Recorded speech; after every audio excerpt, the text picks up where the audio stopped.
Bienvenidos amigos, bienvenidas amigas a una edición más de News and Coffee de La Posta.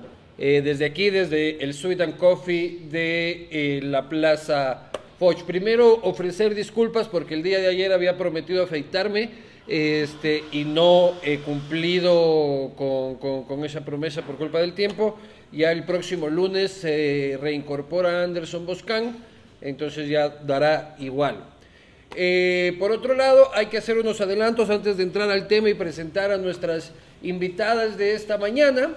El tema en país está absolutamente caliente. Ustedes se habrán levantado sin saber si es que votaron a Moreno de la presidencia del gobierno, de la presidencia de Sociedad Deportiva Aucas o de la presidencia de Alianza País. Les resumo un poquito. Ayer por la noche se reunieron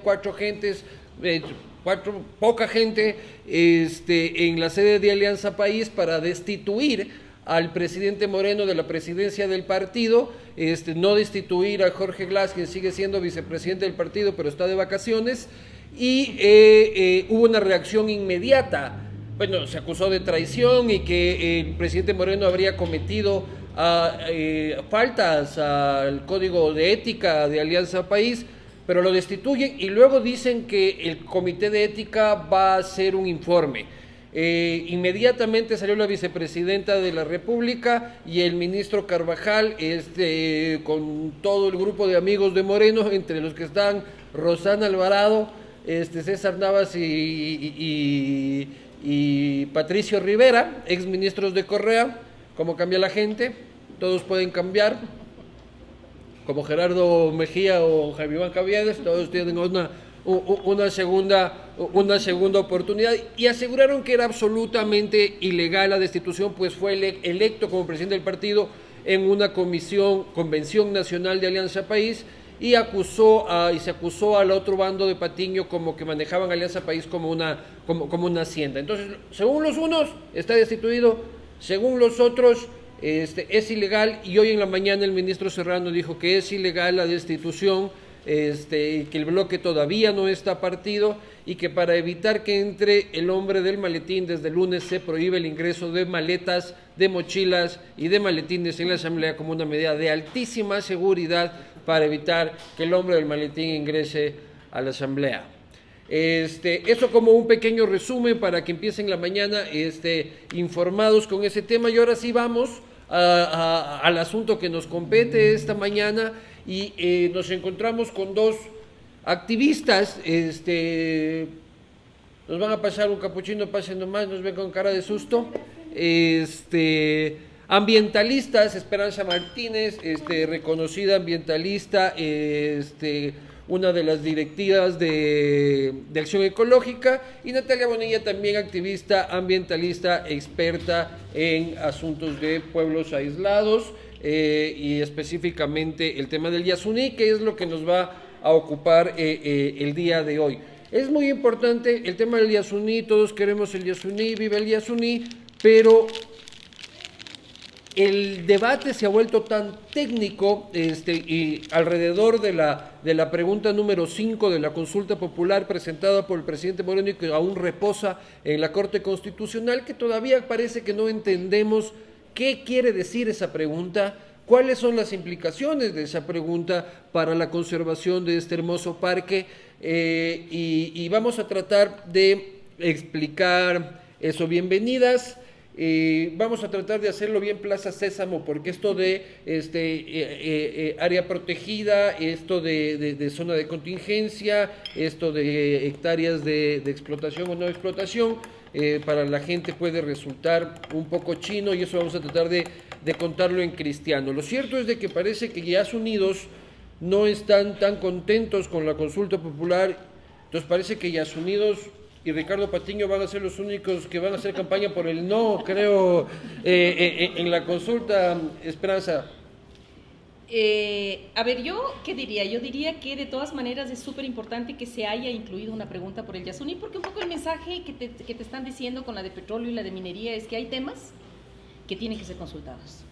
Entonces, creo que el hecho de decir que los ecuatorianos tienen derecho a decidir sobre ciertos temas, como son pueblos aislados, que no pueden decidir porque están metidos en la selva y no tienen capacidad de teléfono para comunicarse directamente, o temas como la minería, no pueden ser tomados por un solo señor que está encargado de hacer convenios con empresas para ver qué es lo que logra negociar.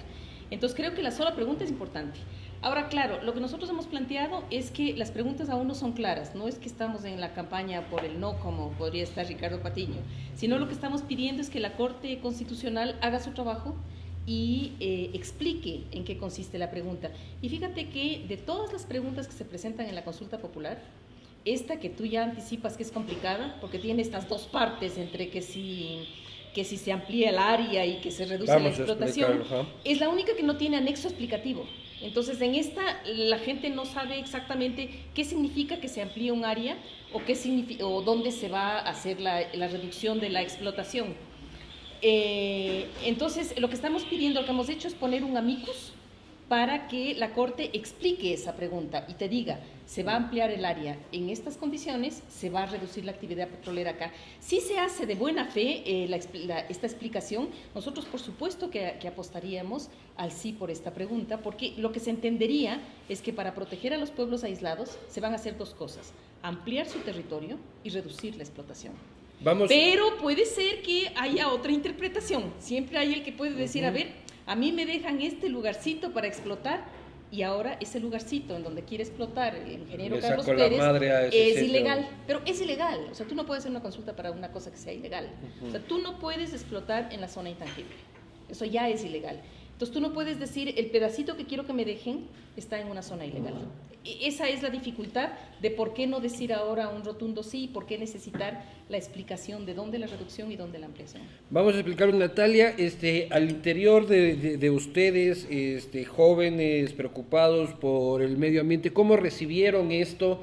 He leído algunas declaraciones de algunos miembros de Yasuninos que no muy contentos con la pregunta, especialmente por lo ambiguo, y también posiciones como la del expresidente de la Asamblea, Alberto Acosta, que prácticamente decía, esta pregunta es una pendejada, es todo o es nada, ¿no? O sea, a los Yasuninos les pone en una situación bastante compleja, porque no pueden salir haciendo campaña por el no, diciendo que el sí también en cierta manera legitiman un poco la explotación por pequeña o grande que, o sea, ¿cómo fue el debate interno dentro de la organización? Bueno, en un primer momento yo creo que hubo como ilusión, porque siempre de alguna forma oír que van a ampliar la zona intangible te puede dar esperanza para la vida de estos pueblos que tanto la necesitan. Sin embargo, después cuando vemos que no existe el mapa, que no sabemos dónde va a ser que se va supuestamente a ampliar o cómo se va a reducir el área de explotación, entonces ahí es cuando empezó el tema de la incertidumbre. ¿Qué es lo que finalmente vamos a estar avalando? Entonces ahí de alguna forma tuvimos varias posiciones y llegamos como a la conclusión de que lo que necesitamos es justamente pedir una aclaración. Porque efectivamente lo que nosotros estamos diciendo es ya se han explotado al momento más de 700 hectáreas, o sea, el permiso de la Asamblea Nacional es por alrededor de más de 1000 hectáreas, unas 1300 hectáreas. Ese es el 1 por 1000, el pinchacito. Exactamente, como de 1030. Al momento ya se han explotado, ya se han deforestado netamente más de 700 hectáreas y si tú tomas en cuenta que la sísmica, ¿qué significa? Es lo que significa la sísmica. La sísmica significa que se hace un cuadriculado, se pone dinamita, se hace que explote y que hayan temblores. Eso ya se hizo como en 69.000 hectáreas.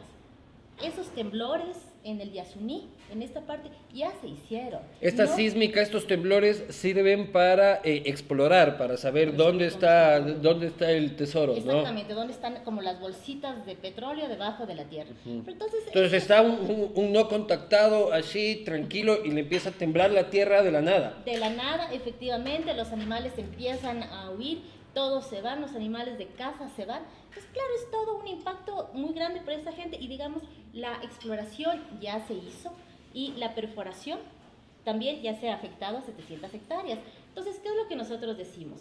Si es que esta pregunta se seguiría adelante. Lo que nosotros decimos es ni una perforación más, porque tenemos que tomar en cuenta que ya se afectaron 700 hectáreas. O sea, ya nos sobrepasamos de las 300 que están diciendo que se va a hacer. No pueden ser 300 nuevas más, sino nuestra... Ya llegaría a los 1000, casi al pinchazo. Claro, o sea, lo que nosotros estamos diciendo es ni una perforación más. Hay que detener en este momento la explotación petrolera en el Yasuní y en el ITT.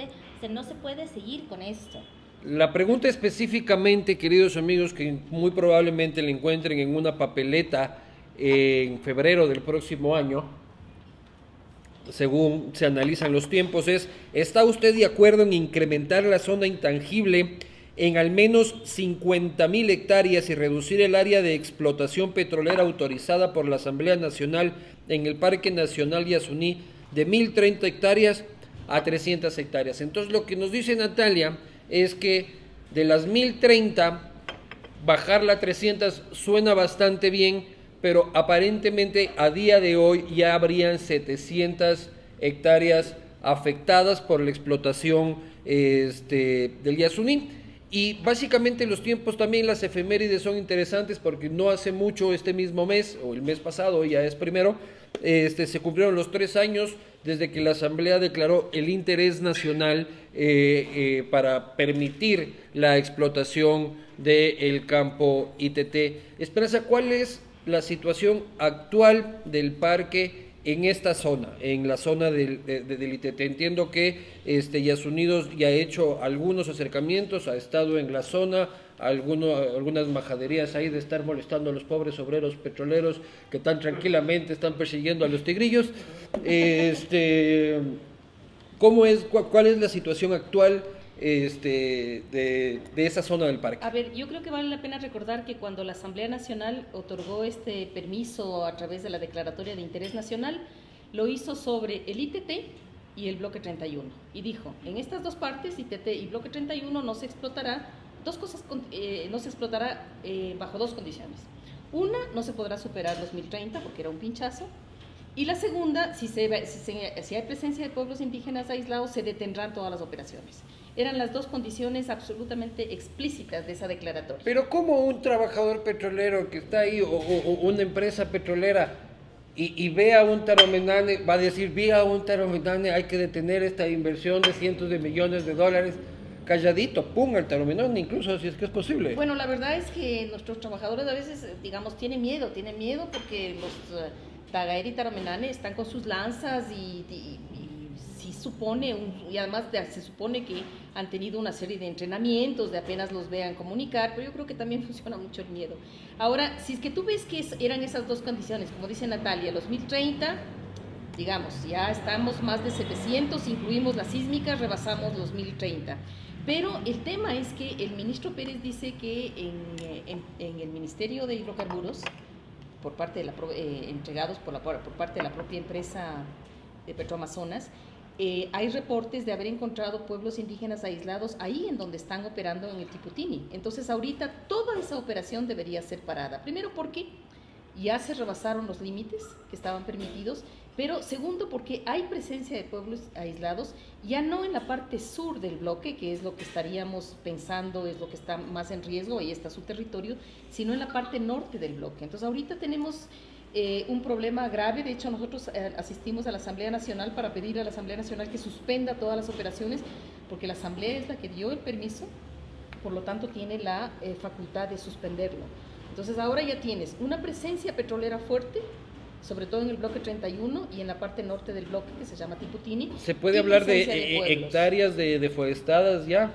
¿Tienen un cálculo al respecto? De hecho, las 700 hectáreas de las que te mencionaba Natalia son cálculos conservadores. ¿Pero deforestado o afectadas? O sea, o mochado así. Ajá, por poco para... Lo que pasa es que la actividad petrolera no te mocha todo, te va mochando por pedacitos, pero entonces lo que tú haces es ir sumando esos pequeños. Pero hablamos de 700 hectáreas afectadas. Sí. Afectadas, pero claro. ¿Qué quiere decir la afectación? Yo quiero decir, porque la gente puede pensar que la afectación es como cortar el bosque para hacer ahí el multihabitacional, o son afectaciones por ruido también 1 hectárea, o porque no precisamente cortar el árbol, sino ya contaminarlo con ruido. Claro, tienes 3 elementos, de acuerdo a la misma Petroamazonas, tienes 3 elementos que indican la magnitud de la afectación, porque ellos dicen afectación directa abiótica. Un elemento es cortar bosques. O sea, en las carreteras tú cortas una extensión para el ancho de rodadura de la carretera. El pequeño senderito ecológico que dijeron que iban a hacer. Pero cortas a los laditos para que los carros los arbolitos no caigan a los carros. Entonces, esas trochas, digamos, que se hacen para que por la mitad vaya el sendero es deforestado directo. Ustedes Después fueron y midieron nosotros fuimos y medimos. ¿Era 10 metros? La verdad es que nosotros hemos hecho 3 tipos de mediciones. La una, con imágenes satelitales, alcanzamos a ver que hay sitios del derecho de vía que tiene 60 metros de derecho de vía, o sea, 60 metros de lado a lado, que se tumbaron los árboles para despejar el espacio. O sea, la ruta viva estaban haciendo ahí. Es más o menos de esas proporciones, por eso el señor Glass me mandó de hecho 1 metro para que vaya a medir, pero 1 metro de 3 metros, con eso no podíamos medir. Tuvimos que comprarnos uno grande que no nos alcanzó para medir. ¿Te mandó 1 metro, Glass? Él me mandó 1 metro. Yo no sé si vale la pena devolverle, digamos, no sé qué puede medir con 3 metros. La celda. Creo yo. La celda. Creo que puede ser un ejercicio ahí de matemática, de práctica. En todo caso, se afectan bosques cuando se corta, se tala. Hay afectación por agua, porque estás contaminando el agua, y hay afectación por ruido. Y para muchos de Quito tal vez el ruido no les sea importante. Pero si tú te imaginas a un pueblo que vive solamente con el sonido de los grillos, de la selva, de los árboles, del viento, o sea, una explosión es terrible. O un mechero permanentemente prendido es un ruido insoportable. El otro día yo vi que entró un grupo de periodistas a la zona del bloque 31, a La Paica y el Nenque, y que leían un reporte en donde Petroamazonas decía que aquí no hay impactos, que aquí prácticamente no hay ruido, pero no se le escuchaba a la señorita hablar, porque había un ruido tan grande de los motores que no se le escuchaba. Imagínate yo que no soporto a los reggaetoneros que van a beber en mi cuchara, ¿cómo se sentirán los pobres taromenanes? En cuanto, hablamos mucho de los pueblos no contactados, yo siento cuando hablo con la gente que la empatía y el cariño que la sociedad en general le tiene al parque lamentablemente no va mucho por los pueblos no contactados, sino les preocupa más la biodiversidad del parque. Entonces, ¿cuál es la situación de estos pueblos? ¿De cuántos individuos estamos hablando? ¿Cuál es la diferencia? Trata de hacernos una explicación. Yo sé que es un asunto antropológico infinito, pero tratemos de explicarlo lo más breve posible de cuántos individuos estamos hablando, cuál es su zona de tránsito y qué tan cerca están del trabajador petrolero. Ya, bueno, a ver, los pueblos indígenas en aislamiento voluntario, los hemos encontrado que pueden ser los Tagaeri y los Taromenane. Los unos son familia de los Guarani, los Tagaeri, y los Taromenane posiblemente sean de una familia más o menos cercana. Estos son pueblos nómadas, pueblos transhumantes. Esto quiere decir que se movilizan en alrededor de todo el parque. Se han encontrado que existen entre 3 o 4 grupos que se movilizan, ya te digo, en diferentes focos del parque, que son parte de la zona intangible, parte también en la zona norte, y ahora lo que nos acaba de decir el ministro Pérez, también como en la zona más norte todavía, en la parte norte-sur. Entonces estos pueblos son cazadores, son recolectores, y pues viven en sus casas y hacen pequeñas chacras para alimentarse, principalmente de yuca. Ahora yo creo que lo que la gente no sabe de estos pueblos es primero que tienen una cultura riquísima. Esto lo decimos pensando en que son también parte de los guauranis y del conocimiento que tienen los guauranis de la selva. Estos son pueblos obviamente que tienen todo el conocimiento de la selva, cómo vivir en la selva, cómo manejarla.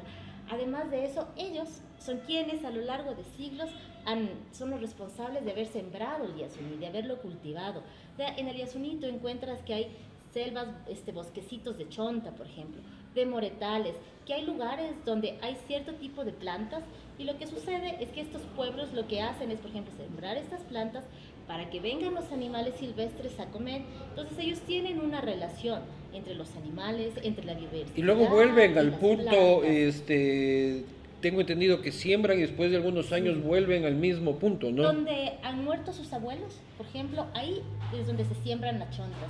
Entonces ellos se van porque van siguiendo la fluctuación de la chonta, por ejemplo, o la movilidad de las manadas de capibaras, las van persiguiendo, se van y luego vuelven nuevamente al lugar donde estuvieron sus abuelos. Qué Y ahí se capacidad. encuentran, y ahí encuentran con que la chonta ya está grande y ya está florecida. Entonces esa es como la movilidad y es por qué ellos necesitan un espacio como tan grande. Nosotros hemos pensado que pueden ser alrededor de 200 personas las que están viviendo en el Parque Nacional de O Yasuní. sea, pero entonces el Waze es pendejadas, ¿no? Uno se pierde en el centro de Guayaquil y esta gente se mueve por la selva espectacularmente, ¿no? Claro, y con todo el conocimiento de lo que son las plantas medicinales, el cuidado de los animales, el cuidado de las plantas.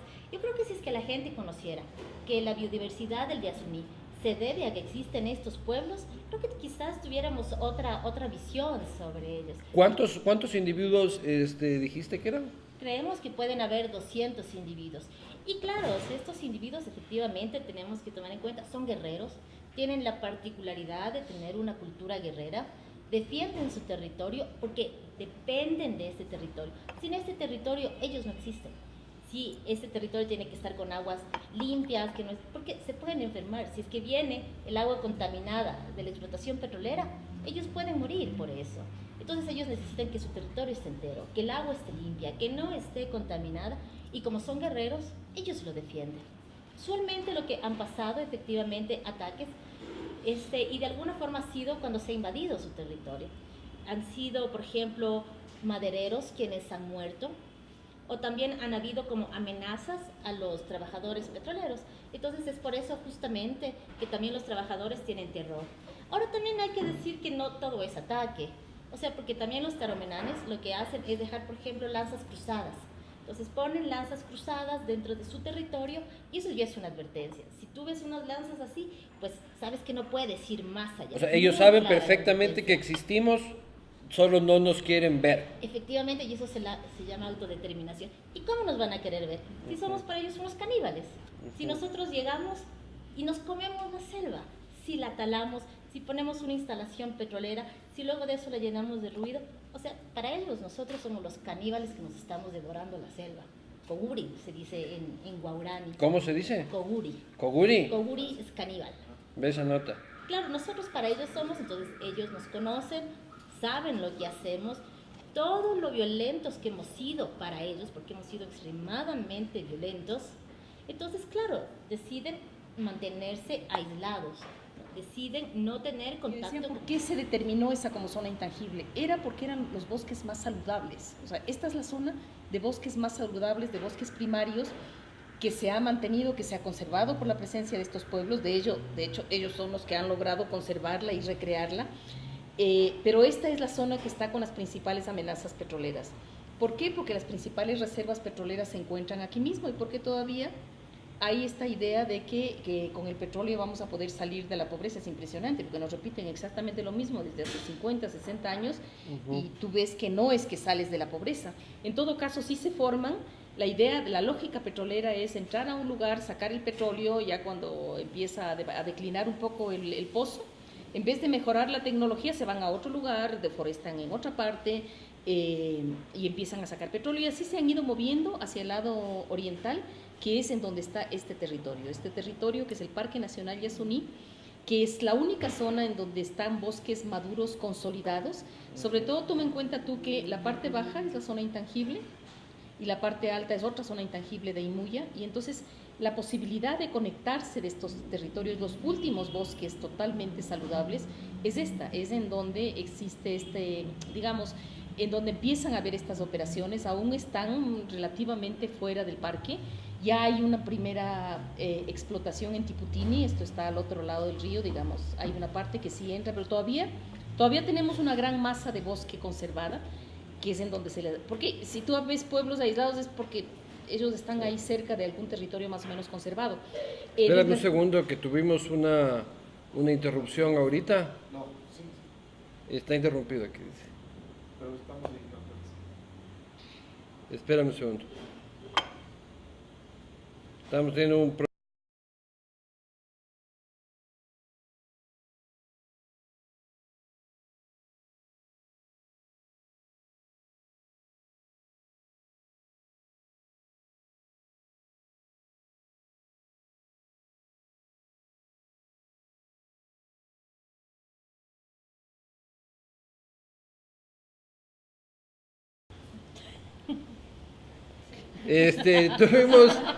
Tuvimos un problema técnico o un lapsus brutus mío, pero según yo sí tuvimos, eso pasa hasta en las mejores familias. Estaba explicándonos Esperanza la situación de biodiversidad del parque. Lamentamos este inconveniente. Vamos un poco a la pregunta, ¿no? O sea, se nos establece que vamos a reducir de 1030 hectáreas a 300 hectáreas el área de explotación. Ya nos había contado Natalia de que aparentemente ya habríamos superado esos incluso a 700 hectáreas ya afectadas, pero hay otro punto interesante que por otro lado el gobierno le pide a la OPEP no bajar su cuota de producción y además establece la producción de 700,000 barriles diarios a 2021, lo cual sería imposible bajando la producción del Yasuní. Hay estos dobles mensajes, estas dos caras de la moneda, que por un lado parecería que el gobierno más trata de ocupar el tema del Yasuní como para humanizar y hacerla más cool a la consulta, pero en realidad sus intenciones económicas son otras. Pues sí, es decir, la población ecuatoriana ha sido muy sensible al tema del Yasuní. De la respuesta que tuvimos cuando 700,000 personas firmaron porque haya una consulta del Yasuní, nos da cuenta de esto, ¿no? Sin embargo, efectivamente, vemos, además son los jóvenes quienes más interesados están en defender al Yasuní. Quizás, y siendo muy mal pensados, es incluir esta pregunta dentro de la consulta, lo que busque es justamente cooptar a los más jóvenes para que haya una validación, si tú quieres, del gobierno actual, mientras las políticas petroleras siguen intactas. Porque esto se podría haber hecho con política petrolera desde el Ejecutivo, no es necesario una consulta, ¿no? Efectivamente. O sea, quizás eso responda a esto, ¿no? Los intereses. ¿Y no le estamos siguiendo el juego entonces al gobierno en este aspecto? A ver, yo lo que creo es que sí es necesaria una consulta. O sea, yo quiero reivindicar el hecho de que debe quedar claro que en adelante todo proceso que tenga que ver con afectaciones a la naturaleza, a territorios o a los derechos fundamentales de personas, pueblos y naturaleza, que tiene que hacerse por consulta, tiene que haber participación y tiene que hacerse por consulta. O sea, no creo que el argumento que ha sostenido algún sector es que todo se puede resolver con un decreto. Claro que en teoría todo depende, ¿no? Porque tú sabes que cuando tienes el poder puedes estirar tus derechos de imposición como quieras. Entonces yo creo que es importante que se haya hecho una consulta. Yo creo que lo que está pasando dentro del gobierno es que no hay todavía una tendencia y una posición unificada. Tú tienes dos, y pasó antes también, en la época inicial del gobierno de Correa tú tenías una tendencia que era liderada por Alberto Acosta, que promovía el dejar el crudo, y otra tendencia liderada por Carlos Pareja. Y ahí el presidente apareció como que estaba ahí evaluando y todos sabíamos que estaba del lado del Carlos Pareja, ¿no? La historia lo ratificó, pero dio el tiempo para que como sociedad vayamos acumulando conocimientos, información sobre la importancia de no sacar el crudo. Yo creo que ahora está pasando una cosa no idéntica, pero está pasando algo igual. Yo creo que hay un sector muy importante petrolero que quiere explotar el ITT, que quiere explotar el Espingo. Creo que Carlos Pérez es el vocero fundamental que va a justificar por qué hacerlo. Parte de las justificaciones que él expone es que ha habido tanta corrupción en la época anterior, que las bodegas están repletas de alambres, de tuberías, de ocupar esa pendejada. Y entonces está muy incómodo tener esa pendejada en las bodegas. Pero no puede ser que la corrupción sea un argumento para destruir un área, que además, yo insisto, es ilegal lo que se quiere hacer. Pero es que no solo la corrupción, sino la profunda chirez en la que andamos. O sea, el gobierno parece no tener la capacidad de darse el lujo por decirlo de alguna forma, de decir no exploto esta zona en virtud de que no tiene un sucre partido por la mitad. Mira, yo creo que hay muchas actividades muy lucrativas, muy lucrativas, pero son ilegales.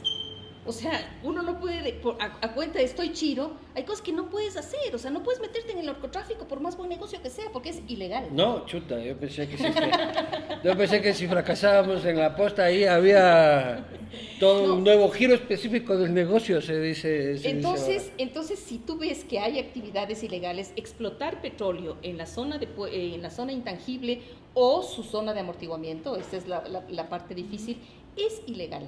Además, seguir explotando cuando ya hay presencia de pueblos, en la Constitución dice clarísimo, o sea, el territorio de los pueblos indígenas aislados es aquel territorio en donde hay muestras de su presencia, y ahí no puede haber terceros, hay que dar pie de retro, ¿no?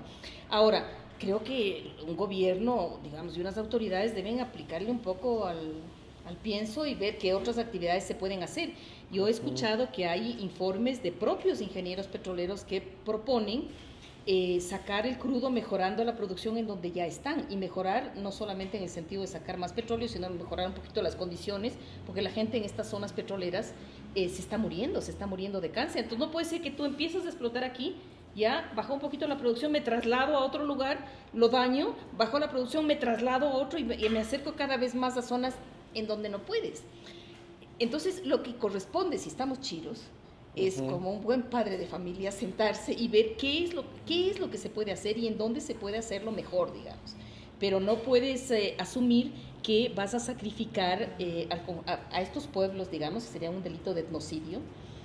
No los puedes sacrificar, no puedes destruir lo que es patrimonio de todos los demás, digamos. O sea, ese padre de familia no puede decidir quemar la casa para cobrar el seguro, y si están los hijos adentro lo quemamos con hijos, o sea, no se puede. Entonces, estamos chiros, sí, ha habido corrupción también. Creo que el punto de la corrupción es algo que nos tiene que hacer reflexionar de que no puede ser ni pretexto para más destrucción, y no puede ser que nos satisfaga solamente eso, quitarle el voto. O sea, tiene que repararse lo que se dañó. Una manera de reparar lo que se dañó es asumir compromisos para no seguir ampliando las zonas estas de naturalezas y de pueblos que son las que están expuestas, ¿no? Sí, porque a mí igual me sigue preocupando de que el tema del Yasuní en la consulta es la típica pregunta para empujar el sí de todas. O sea, de que el objetivo principal de la consulta es cerrar la puerta a Rafiki para que no vuelvan el 21, y te pone preguntas como el Yasuní, que ¿quién puede votar no? ¿Me explico? O sea, ¿quién puede votar no? Yo quiero que se expanda. O sea, seguramente Capaya y otros 4 petroleros más. Pero muy probablemente, o sea, es una pregunta que empuja el sí, como la pregunta de ¿está de acuerdo con que no prescriban la violación de niños? O sea, ¿quién diablos, en su sano juicio, más del padre de Jorge Glass, puede votar no en esa pregunta? Entonces son preguntas pensadas políticamente, y ahí es donde a mí me entra un poco la duda de que se quiere utilizar la potencia de ustedes. Por eso yo pregunto, inicié esta entrevista hablando sobre cuál va a ser su actitud durante la campaña, si van a hacer campaña por el sí, por el no, porque ustedes ya demostraron una capacidad de movilización con la gente, de empatía con la gente, hasta Darth Vader creo que estuvo con ustedes. ¿Cuál va a ser su posición durante la campaña? Eso es porque ustedes, como digo, tienen una gran capacidad de movilización. Sí, bueno, yo creo que esto de dar sentado de que se va a ganar el sí en la campaña, yo después de lo que pasó en Colombia, que parecía que quién iba a votar al no, a la paz, y sin embargo en Colombia ganó el no, yo aquí ya no me lo daría tan sentado. Pero lo que nosotros hemos pensado con respecto a lo que va a pasar, estamos esperando en este momento que la Corte Constitucional se manifieste. Que la Corte Constitucional, esperamos de verdad, que la presión social sea suficiente para que la Corte elabore un anexo, una clarificación a la pregunta del Yasuní, que nos impulse justamente a sumarnos a esta consulta para que haya una protección a los pueblos. A ver, ellos presentaron un amicus curiae que es soplarle a la Corte Constitucional que tiene que hacer algo más, y lo que quiere decir un anexo es ponerle una polla al lado de la pregunta explicando qué diablos es y cuáles son los límites, y un poco clarificando un poco más de la pregunta cómo está hecha. Perdón. Sí, gracias por la aclaración. Bueno, entonces estamos esperando que la Corte nos diga, aquí es donde se va a ampliar la zona intangible, que la Corte nos diga, de esta forma se va a hacer la reducción de la explotación petrolera. estamos esperando que la Corte diga no va a haber explotación petrolera en la zona intangible o en el ITT. Eso es de alguna forma lo que nosotros esperamos que diga el anexo, y esperamos que sí haya presión ciudadana suficiente y que la Corte se dé cuenta que eso es de alguna forma lo más correcto, si tú quieres, para salvaguardar la vida de los pueblos, y consideramos que la pregunta 5 va direccionada a salvaguardar la vida de los tagaeri y taromenanes. Ahora, mientras tanto, lo que nosotros vamos a hacer va a ser posicionar que los pueblos tagaeri y taromenane existen, viven y quieren vivir. Eso es muy importante, porque todos los atropellos que han pasado a estos pueblos, porque la sociedad ecuatoriana no los conoce, porque no saben el tesoro que son para nosotros. ¿Y cómo vamos a explicarlos? Porque, como te digo, ya en el intento que hicieron ustedes de consulta popular, la gente se enamoró más del jaguar que del taromenane, ¿no? Pues poco a poco, diciendo justamente que ellos son quienes construyeron la biodiversidad del Yasuní, que tenemos que estar agradecidos con ellos y que son personas. O sea, mira, cuando hubo la masacre del 2013, donde murieron cerca de 30 personas, yo comparaba con lo que pasó en Estados Unidos.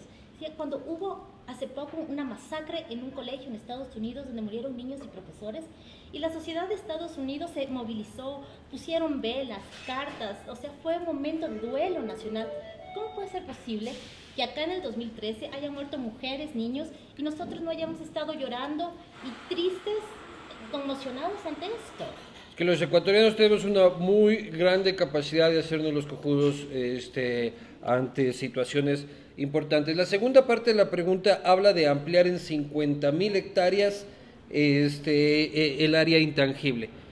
Repito, 300 hectáreas de explotación, más o menos la cancha del Olímpico Atahualpa tiene 1 hectárea, son 300 canchas del Olímpico Atahualpa que el gobierno pide permiso para, no permiso, sino que quiere limitarse su explotación.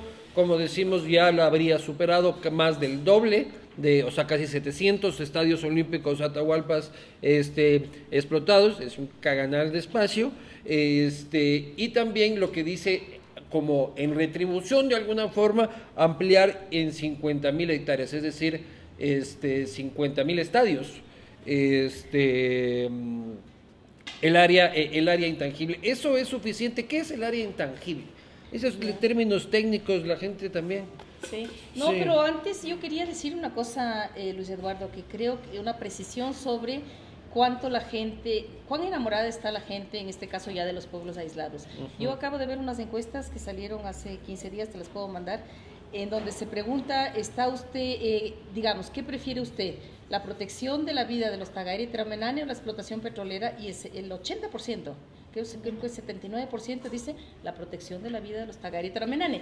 La pregunta tiene trampa. ¿Quién va a decir no, muerte a la gente? Pero al final... Es que en la práctica el punto es cuando tú vas a hacer una campaña, yo creo que lo importante es que la gente sepa cuáles son las medidas que conducen a la protección o a la extinción de estos pueblos.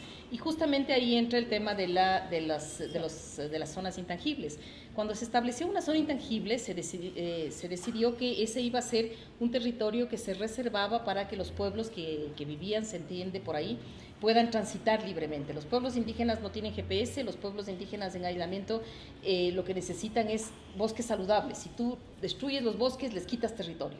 ¿Ya? O sea, no es que tú puedas poner una línea y decir de aquí para acá se mueven ellos, sino que ellos se mueven en zonas que están saludables, en zonas de bosques en donde todavía hay vegetación, hay fauna, digamos, están en equilibrio, ¿no? Esta zona intangible, que son un poco más de 700.000 hectáreas, están en el sur del Parque Nacional Yasuní. Lo que habla esta pregunta es que a esa zona se le agregarían 50.000 hectáreas más porque la idea es que eso fue insuficiente para proteger a estos pueblos. Han habido ya muchas muertes. Desgraciadamente, siempre que hay estos encuentros, termina muriendo gente y la mayoría de veces mueren masivamente los mismos pueblos aislados, ¿no? Entonces, la idea es que esas 50.000 hectáreas puedan ser ampliadas para mirar por dónde están estos pueblos para ampliar esa zona intangible. Ahora, esa es una discusión técnica, hay que mirar en dónde hay muestras de presencia de estos pueblos. Seguramente la mayoría de ellos estén cerca al Campo Armadillo, esa será una nueva reflexión que habrá que hacer. Tú no puedes tener una operación petrolera funcionando con el ruido, con contaminación. Esto es más del lado occidental, ¿no? Una parte, pero lo que acaba de decir el ministro Pérez es que ellos han visto que hay grupos de pueblos aislados en la parte más oriental, digamos, a la altura del Tiputini, en la zona, muy cerca a la zona de Rocafuerte, digamos, para ubicarnos geográficamente, ¿no? Donde nació Lenin. Por donde nació Lenin, por esa zona, ¿no? Entonces la idea es que la zona intangible deberá extenderse tanto en la parte occidental como en la parte oriental.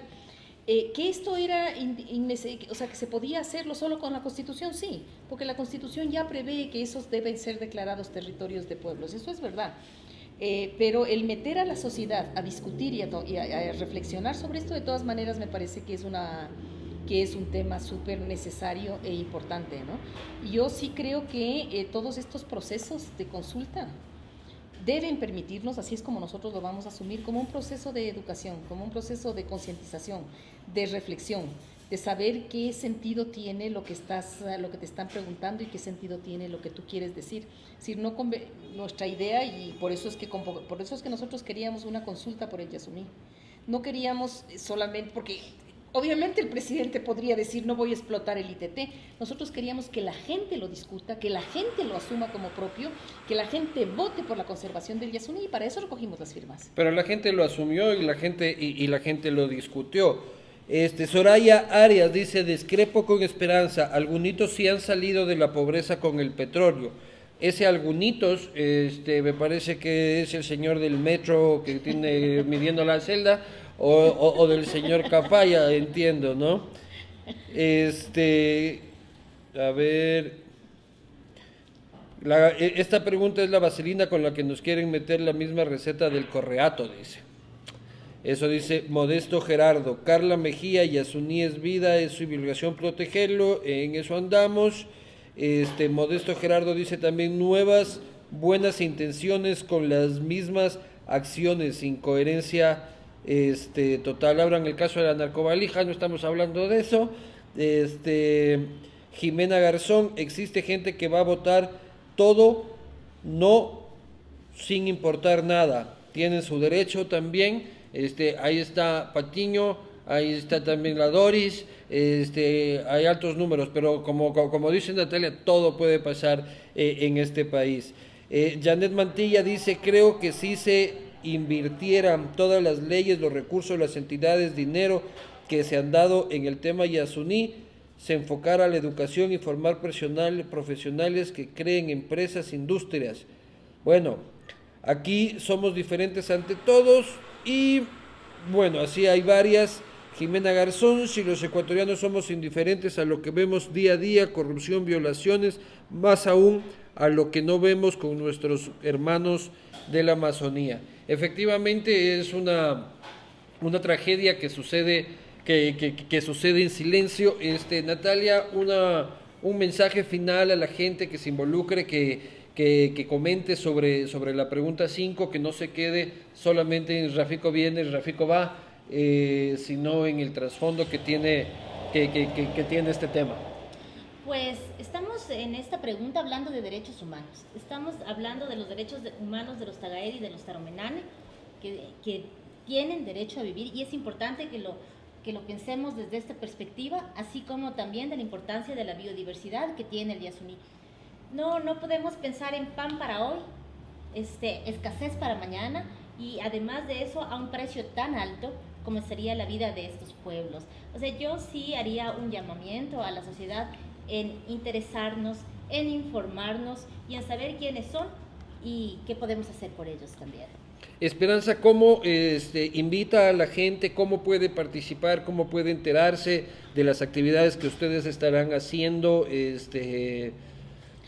¿Cómo involucrarse? A ver, yo a la gente le propondría, le haría una invitación para un proceso que estamos impulsando nosotros, que se llama la Ruta por la Verdad para la Vida, que tiene una serie de audiencias en donde vamos haciendo una evaluación sobre qué es lo que está pasando con la naturaleza, los pueblos y los defensores. Pueden entrar a la página web verdadparalavida.org y ahí mirar todas las audiencias que se van realizando en distintos territorios. Y un mensaje a la Corte. ¿Ya? La Corte, digamos, no es que necesitamos hacer presión en la sociedad, la Corte tiene que actuar en derecho. El papel de la Corte Constitucional es hacer valer la Constitución. Lo que tiene que hacer valer el momento de determinar cómo se va a interpretar estas preguntas es con la Constitución en la mano. ¿Cómo vamos a proteger el derecho de los pueblos en aislamiento voluntario? Entonces creo que la Corte tiene en sus manos un papel importantísimo, y es asumir que seguimos sin corte, digamos. Hay muchos ecuatorianos que decimos queremos otra corte, queremos queremos la Corte de Colombia, que tiene sentencias más interesantes, o la posibilidad de demostrar que ahora hay, digamos, independencia, ¿no? No debería ser más independencia, debería ser independencia y actuar en derecho. Sí, ya se le está pasando el arroz porque ya lleva varios días la Corte Constitucional sin emitir su resolución en cuanto a la consulta. Eso ha sido, amigos, esta edición de News and Coffee. Váyanse el feriado, si beben no conduzcan, hagan el favor, y disfruten de estos 4 días y reflexionen sobre el tema del Yasuní. Esperanza ya les contó dónde pueden participar involucrarse un poco más, no se queden solo en la parte política de la consulta, sino también hay varias vidas en juego, así literalmente, alrededor de la pregunta 5. El lunes vuelve ya el señor Anderson Boscan, quien disfruta de sus vacaciones, que no son en la cárcel 4, y hasta entonces, muchas gracias.